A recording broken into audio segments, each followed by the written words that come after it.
It's the E-Commerce Minute, your daily dose of e-commerce, tech, and retail news, with your hosts Bart Mraz and John Suter. The E-Commerce Minute is a production of Sumo Heavy, a digital commerce consulting firm in Brooklyn, New York, and Philadelphia. Find us on the web at sumoheavy.com. Retail transformation is very much underway as traditional retailers close stores and file for bankruptcy at rates not seen since the Great Recession. In fact, over 6,700 stores have shuttered in 2017 alone. Big retail can no longer dominate in today's digital environment without reevaluating their strategy. How can retailers reinvent themselves to be successful in today's market? What do the new rules of retail mean for 2018? Download Sumo Heavy's newest white paper to learn the best practices and principles. The free white paper can be downloaded at newrulesofretail.info. That's newrulesofretail.info. It's the E-Commerce Minute for January 24th, 2018. In today's episode, Walmart offers free opioid disposal product. The opioid abuse epidemic has gotten progressively worse in this country. One retailer is stepping in to help. Walmart will soon be offering a drug disposal product to pharmacy customers as part of an effort to combat the nation's opioid abuse epidemic. The disposal kits will be offered for free. The concept is to offer a safe way for customers who no longer need their opioid-based prescriptions or fear that others may try to abuse the medications and would like to dispose of them in a safe manner. The product is a powder called Dispose RX. When mixed with warm water and the leftover medications in the pill bottle, it forms a solid that can be thrown out safely in the trash without risk of contaminating groundwater, its maker says. Repeated tests have been unable to extract opioids from the resultant solid after the powder is mixed with the drugs, Dispose RX CEO John Holliday said. Small packets of Dispose RX will be given automatically to anyone filling a description for Class 2 opioids at any of the retailer's 4,700 pharmacies. The move comes 9 months after the Cherokee Nation sued Walmart and two major pharmacies, Walgreens and CVS Health, along with large drug distributors for allegedly profiting by flooding Native American areas in Oklahoma with prescription painkillers. I think you need some. I had a little trouble with that read. Yeah, that's okay. That's okay, John. That's okay. We'll get through it. So this is kind of cool, actually. That's I hadn't heard of this. This is really cool. Okay, so let's start at the beginning. The idea is great. I think it's I think it's a great thing that Walmart's doing this. I think others should follow suit with this.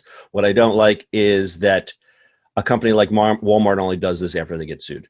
Yeah, that's true. Well, I mean, yes, but they could have done nothing.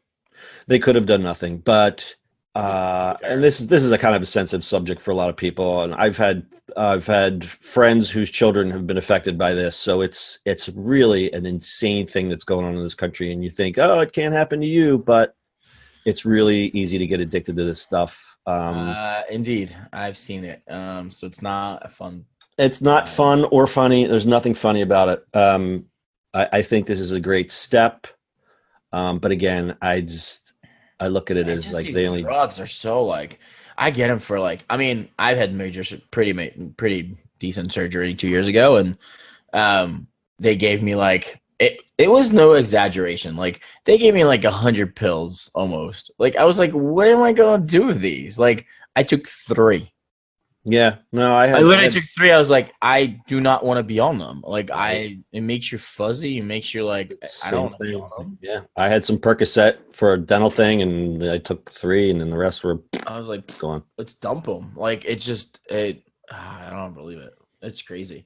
I think they overprescribe them, but that's a different like thing. This is interesting. We'll see how it goes. Not sure that's like, actually gonna help. But yeah, I think it helps in a different way. I think it helps in the way that the kid who's raiding grandma's medicine cabinet, maybe he won't be able to do that anymore.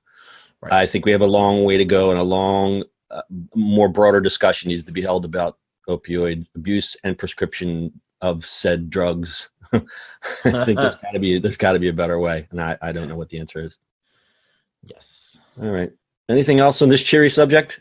Not on this cheery subject, but today is compliment day. Today is compliment day. Oh, Bart, you know what? I love your haircut today. I can't see you, but yeah. Welcome to radio. Welcome to radio. We have the faces for radio. All right, that's your E-Commerce Minute for today. We'll see you on the internet tomorrow. That's it for today's show. If you like the show, do us a favor and subscribe, or leave us a review on iTunes. And don't forget, you can now listen to the E-Commerce Minute on your Amazon device. Just add E-Commerce Minute to your flash briefing. And finally, if you have a comment or suggestion, or just want to say hi, find us on social media at Sumo Heavy.